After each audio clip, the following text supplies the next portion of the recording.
Welcome to My Books and Storytime by Mybooksandstorytime. David and Goliath by Malcolm Gladwell. Malcolm Gladwell opens David and Goliath by inviting us to revisit one of the most famous stories of all time. The biblical tale of David, a young shepherd, defeating the towering warrior Goliath. Most of us have grown up hearing this story framed as a miraculous victory, an impossible triumph of a weakling over an unbeatable giant. But Gladwell urges us to rethink this interpretation. What if David wasn't actually the underdog? What if Goliath's towering size was a disadvantage, slowing him down and limiting his agility? What if David's skill with a sling, a long-range weapon, gave him the upper hand from the start? This reframing serves as the foundation for the entire book. Gladwell's thesis is that we consistently misunderstand strength and weakness. We overestimate the power of the obvious giant, and we underestimate the power of agility, adaptability, and unconventional approaches. Through a series of stories, from classrooms to boardrooms to battlefields, Gladwell shows how underdogs often win not despite their disadvantages, but because of them. Weakness, when paired with creativity and courage, can become a formidable strength. Chapter 1: The Advantages of Disadvantages. Gladwell's first deep dive into the underdog phenomenon takes us beyond ancient battles and into the modern world of education. He introduces us to the idea of the U-shaped curve, where having too much of a supposed advantage, like wealth, intelligence, or small class sizes, can actually become counterproductive. For example, parents with significant wealth often struggle to instill grit and work ethic in their children, because the children have no natural scarcity to overcome. Wealth becomes a form of insulation, shielding kids from the very challenges that cultivate resilience. In education, Gladwell examines the assumption that smaller class sizes automatically lead to better learning outcomes. Yet, research suggests that extremely small classes can sometimes stifle discussion, reduce peer learning opportunities, and create a claustrophobic atmosphere. The lesson is clear. More is not always better, and sometimes the things we assume are advantageous can quietly work against us. Chapter 2: Dyslexia and the Gift of Struggle. In one of the most striking chapters, Gladwell explores how certain learning disabilities, particularly dyslexia, have produced a surprising number of successful entrepreneurs and innovators. At first glance, dyslexia seems like an obvious disadvantage. Struggling to read in school, falling behind peers, and facing constant frustration. These hardly seem like ingredients for success. Yet, Gladwell introduces us to figures like Gary Cohn, former president of Goldman Sachs, who not only survived dyslexia but credits it for forcing him to develop alternative skills, memorization, social charm, and relentless problem-solving that eventually became critical advantages in his career. This chapter highlights a core Gladwellian insight. Adversity often forces people to develop compensatory strengths.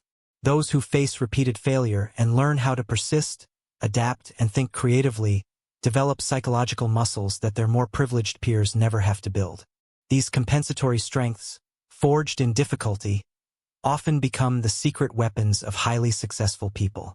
Chapter 3: The Theory of Desirable Difficulty. Expanding on the dyslexia narrative, Gladwell formalizes the idea of desirable difficulty, the notion that some forms of hardship are actually beneficial, precisely because they force individuals to develop resilience, flexibility, and creative approaches to problems. This is not to romanticize suffering, but to reframe our understanding of what difficulty can teach us. He introduces studies showing that people who face early challenges, whether family instability, economic hardship, or learning disabilities, often develop extraordinary resilience. When society writes these people off as at risk, it overlooks their hidden advantage: the ability to persevere in the face of adversity, to adapt to unpredictable situations, and to approach problems with unconventional thinking. Gladwell warns, however, that not all difficulties are desirable. There's a tipping point where the burden becomes so overwhelming that it crushes instead of strengthens. But moderate, consistent challenges can be powerful drivers of long-term success. Chapter 4: Legitimacy and Authority when Power Backfires. Shifting from personal struggles to the struggles between groups, Gladwell explores how authority figures and institutions often overplay their power, creating the very resistance they hope to crush. He calls this dynamic the principle of legitimacy, the idea that people obey authority not because they're afraid, but because they believe the authority is fair, consistent, and morally justified. Gladwell recounts the troubles in Northern Ireland, where heavy-handed military crackdowns by British forces didn't quell violence, but exacerbated it, fostering deeper resentment and a stronger sense of injustice among the local population. When people feel that rules are arbitrary, unfair, or rigged against them, they lose trust in authority and become more willing to resist, often in increasingly radical ways. This chapter highlights how the powerful can become their own worst enemies, misunderstanding the delicate balance between authority and legitimacy. When people believe in the moral fairness of the system, they comply willingly.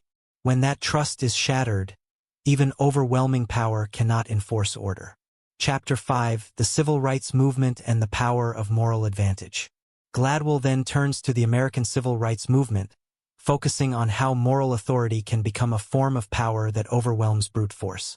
He recounts the story of the Birmingham campaign led by Martin Luther King Jr. and Fred Shuttlesworth, which intentionally provoked public confrontations with Bull Connor, Birmingham's notoriously brutal police commissioner. By exposing Connor's excessive use of violence against peaceful protesters, civil rights leaders flipped the power dynamic, turning their vulnerability into moral superiority. In the eyes of the world, it was not the protesters who looked weak, but the supposedly powerful forces of segregation, which appeared increasingly indefensible.